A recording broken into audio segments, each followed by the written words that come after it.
into it. Another day off because today is a day I get this tooth yanked out. The start of a long, I'm taking you all on the ride for, a long list of dental procedures I'm having done. Which is ancillary to the channel, but I don't know. It might be interesting to somebody else who might be going through the same kind of, once again, boys and girls, brush and floss. So I've got, looking at the Democratic frontrunners, right? They're saying that there are 5 Democratic frontrunners, and unfortunately, it doesn't look like Tulsi Gabbard went. And I didn't think so. I mean, I think she was talking too much peace and too much against the established Democratic Party that she was not going to get far. I wasn't surprised. And maybe she's going to keep campaigning for VP slot, but I'm sorry, it's just not going to do it. That's not enough for me. So who are we left with? Sanders, Harris, Biden, Buttigieg, and Warren. All right.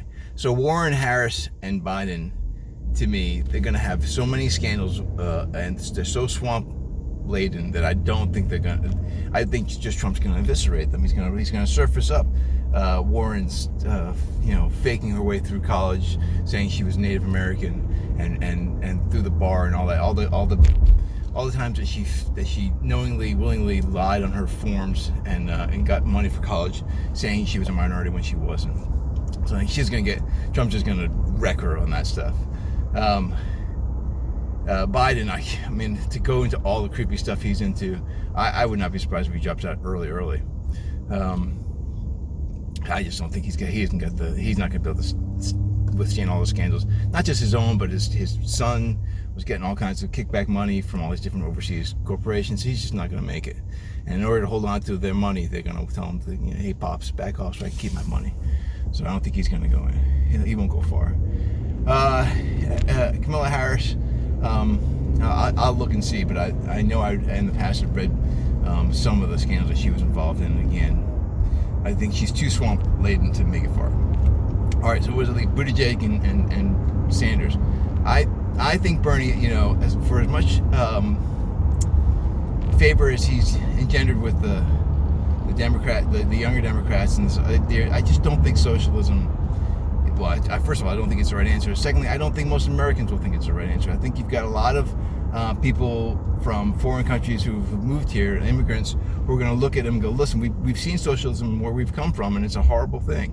And they're going to be the vote. So all the minority vote is not going to go with Sanders because not all, but a fair amount of the minority vote is not going to go with Sanders because they have seen in Venezuela and Cuba and all these places how bad socialism gets turned when a government gets that kind of power turned against the people. So I just don't think he's going to have the numbers. And again, I don't think he's got the energy. He was as close as you got to a Trump-sized rally, people who were supporting him, but I don't think it's going to, without everything that Trump has done to lay the groundwork to say, socialism will never happen in this country. I think that that's a preemptive strike that Trump has done already against Sanders. I don't think he gets us a very good contest. So that leaves Buttigieg, and I don't even know how to pronounce his name. I know he's a mayor from somewhere. I think he's the gay one, right? I think none of that stuff will become the issue. I don't think that's not really the issue. I think, the fact that he's only a mayor, I think maybe some people go, does that translate equally into running a whole country? I don't think it does. I think inexperience will be an issue with him. And I also just don't think that he's got the kind of charisma to take. I mean, it's tough Trump's charisma for his base, it's going to be very, very hard to beat. And again, I think the only way that I saw to counter it was I thought, once again, that Tulsi Gabbard had a way of speaking that where Trump would go bombastic, she could go soft and strong. I thought her approach was soft and strong, which I thought was a great approach. Soft, strong, empathetic. So I thought that she could have countered him in a different way. I think all the other ones are going to try to be as bombastic as Trump and just fail miserably. I don't think that's a good course. But once again, if this administration continues to unwind the Epstein and all the child trafficking, I think that's going to swing a lot of people, and myself included. If I see the Justice Department really taking down large criminal enterprises like of that type, I'm going to be hard to. It's going to be hard for me to say, oh, I should vote for somebody else, especially somebody else who's been dipped in the swamp the way that the Bidens and the Kamala Harrises have been, because those people had let it go for so long. All these past administrations either let it go or they were a part of it, which is even worse. I think we'll see some of that too. So I just don't think that anybody's going to give him a run for his money. I've had another point in there somewhere. I forget where it was. So I'm also a little bit out of breath. That was a good workout for a day off workout, which is generally I kind of sleep through them. Yeah, I don't think that they're going to have the kind of push. Oh yeah. Oh, the other, and again, if peace breaks out with Iran, or he shuts down puts the pressure on the Federal Reserve to come clean with their fake money, when we get real hard money, where their gold standard. Because I think the woman that he was nominating for the Fed is a gold standard. If she pushes the gold standard, I don't know that that's exactly the answer that I would go with, but I can't say I got a problem with it. So it's gonna be a. Let me fix that for you. There we go. It's gonna be a tough run. I mean, I feel for my Democratic friends. It doesn't seem yet you have a candidate that's got the kind of chutzpah, to borrow a phrase, as Trump does.